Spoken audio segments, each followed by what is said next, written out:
what's good? Buzzing Zombie here, and I hope you guys are having a great day. I got a world record, I can't believe it. It's been so long since I got one, so whoop whoop.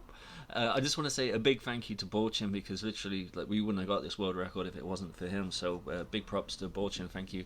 And yeah, it was a sick game. It was just like pretty much like right on the bloody wire like the whole time. Like, I mean, it was just one of those games where we could have failed quite a few times, and we just managed to pull through and just get the W, so or the WR. I'll tell you like the loadout and how we kind of like ran this.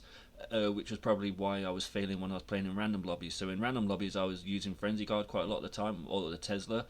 But in here, we both ran the Toxic Overgrowths, and that worked a charm. I mean, literally, we were putting it on like the outskirts of the phase because the zombies will spawn quite a long way away, so you have to kill them pretty sharpish. And if you just sit in the middle by the orb, you're gonna have a hard time to actually complete the level before the light diminishes. So we ran that, and that worked. I was running pretty much like close quarters guns. Borchin was running shotties and a knife. I was running the nail gun, like you can see here, and I picked up a couple of guns that the elites dropped. But apart from that, I was just using the nail gun most of the time, and it just wipes them clean out. That gun's amazing, close range. When you're shooting them from a distance, not so good. But yeah, what I was going to say really, just make sure that you use everything you've got at your disposal. When I play in random lobbies, I hardly see people using their field upgrades, and I hardly see people throw grenades, mollies. But it was mollies literally that just carried us through this game. Because the Toxic Overgrowth will kill quite a few zombies if you place it in a good spot. As you can see, I tried to put it in kind of like choke points where all the zombies will come through. And the same goes for a molly as well. If you throw a molly in a doorway, you're going to kill a lot of zombies, and a lot more than you would if you just threw a grenade or a semtex. So that's what I was trying to do for the most part. And what I was doing, I was trying to run forwards and shoot a couple of zombies, and then when I knew I had a whole bunch of zombies behind me, then I'd turn around and just spray those. But sometimes, I mean, you don't even get a chance to turn around. Sometimes you're just shooting forwards, and if that's the case, then you definitely want to be shooting the dogs.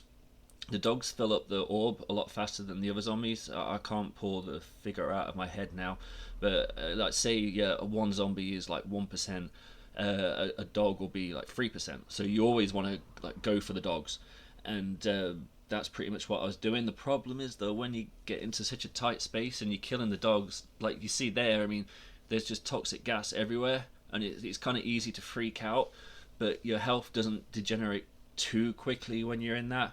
As long as you got stim shots, stim shots, I know I forgot something else. Stim shots saved my ass so much because when I was running Frenzy Guard, you could actually replenish your armor. But since I couldn't replenish my armor and I was relying on armor plates that were dropped and full armor satchels, I had to stim quite a lot of the time, and just pray that I was able to find enough armor. And this was one of the easier spots to camp in here. The problem here though is that there's not too many choke points. Like just by the bus there's a few places where they all come through, but they had a tendency to just jump on the bus for no reason. You can see them there, they're having a little party on the bus, and it made it harder to kill, because when the zombies are all on one kind of like level, you can just shoot their heads. But then when you're having to shoot up on top of the bus, you're not really getting collateral damage, so that made it really difficult. And the timer freezes, oh, they're so important.